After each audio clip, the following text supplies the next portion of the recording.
నా వెనకుండి నన్ను ఎల్ఓపిగా నిలబెట్టాల్సింది పోయి కేవలం అధికారం కోసం నేను వారి ఇంటికి వెళ్ళి కూడా అడిగాను అధ్యక్ష.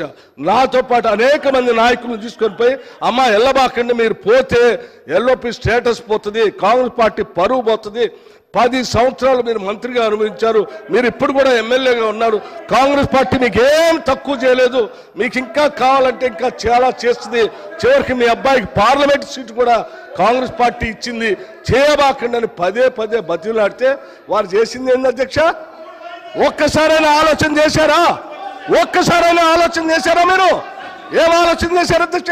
నీ అధికారం కోసం, మీ స్వార్థం కోసం కాంగ్రెస్ పార్టీ నిర్ణయం కాదని ఈ రాష్ట్ర చరిత్రలో ఎవరిని చేయలేకుండా నన్ను సిఎల్పి లీడర్గా చేస్తే అది లేకుండా చేయటం కోసం వదిలిపెట్టిపోయి టీఆర్ఎస్ పార్టీలో చేరినటువంటి వారు ఇవాళ బాధపడుతూ మాట్లాడుతున్న ఆవేదన చెందుతున్నా అంటే ఆవేదన చెందాల్సింది ఎవరు అధ్యక్ష? నేనా, కాంగ్రెస్ పార్టీయా, లేకపోతే ఈ రాష్ట్రంలో ఉన్నటువంటి ప్రజాస్వామ్యవాదుల? ఎవరు అధ్యక్ష బాధపడాల్సింది? వారా? ఇంకా ఏం ముఖం పెట్టుకొని ఈ సభానాయకుడిని రేవంత్ రెడ్డి గారిని, ముఖ్యమంత్రి గారిని పట్టుకొని ఇంకా మాట్లాడుతున్నారు? దేనికి మాట్లాడుతున్నారు అధ్యక్ష? ఏం చేశారని, ఏం గొప్పలు సాధించారని, ఏం చేశారని? పార్టీలు మారి పరువు తీసి మొత్తం ప్రజాస్వామ్యాన్ని కూలి చేసింది కాకుండా ఇంకా మాట్లాడుతూ ఉన్నారు, ఆవేదన చెందుతున్నారు, బాధపడుతున్నారు. అంటే బాధపడాల్సింది ఎవరు అధ్యక్ష? ఇది కాదు, బాధపడాల్సింది మీరు, బాధపడాల్సింది మీరు. ఏం మాట్లాడుతూ ఉన్నారు? ఇంకా ఏం కూర్చోండి, దయచేసి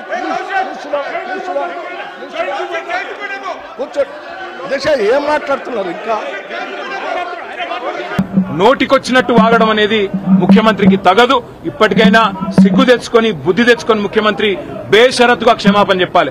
ఇక ముఖ్యమంత్రి ఇట్లున్నాడంటే ఉప ముఖ్యమంత్రి ఏం చక్కగా లేడు. ఆయన వస్తాడు, ఏం ముఖం పెట్టుకొని వచ్చిందంటాడు. నేను అడుగుతున్నా, ఏం మొహం పెట్టుకొని నువ్వు వచ్చినావు? నీకేమేం మొహం పెట్టుకొని నువ్వు వచ్చినావో మేము కూడా అట్లే వచ్చినాం. ఎంత గుండె ధైర్యం నీకు? ఇవాళ మా ఆడబిడ్డల్ని పట్టుకొని ఏ మొహంతో వచ్చినావు అని చెప్పడానికి ఉప ముఖ్యమంత్రి నేను అడుగుతా ఉన్నా. ఏ రకంగా అంత ధైర్యంగా, ఏ రకంగా అంత ఇష్టం వచ్చినట్టు మాట్లాడే అధికారం నీకు ఎవరిచ్చింది? అధికారం ఎవరికి శాశ్వతం కాదు. 10 ఏళ్లు మేము అక్కడున్నాం.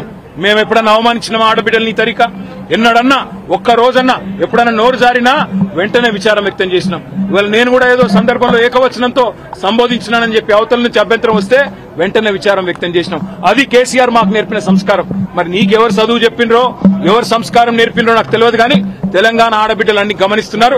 ఇప్పటికే నువ్వు చేసిన మోసాలతో విసిగిపోయి ఉన్నారు. ఇలా మా ఆడబిడ్డలకు జరిగిన అవమానం వాళ్ళిద్దరికి ముగ్గురికి జరిగింది కాదు, ఇది తెలంగాణ ఆడతల్లులకు జరిగిన, ఆడబిడ్డలకు జరిగిన అవమానం. వాళ్ళ ఉసురు నీకు ఖచ్చితంగా దాక్తది. సిగ్గు తెచ్చుకో, బుద్ధి తెచ్చుకో, కొద్ది జ్ఞానం తెచ్చుకొని ఇకనైనా క్షమాపణ చెప్పు. చెప్పకపోతే తప్పకుండా దీనికి ఇంత కూడా అనుభవిస్తామని చెప్పి రేవంత్ రెడ్డిని, అదేవిధంగా ఉప ముఖ్యమంత్రిని నోటికొచ్చినట్టు వాగడం కాదు. దయచేసి ఇకనైనా సమయంతో వ్యవహరించండి, లేకపోతే ఊరుకోమనే మాట కూడా వారికి విజ్ఞప్తి చేస్తూ thank you.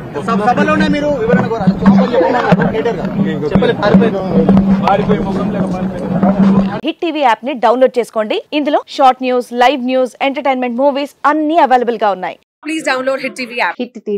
Hit TV app ని ఫ్రీగా డౌన్లోడ్ చేసుకోండి.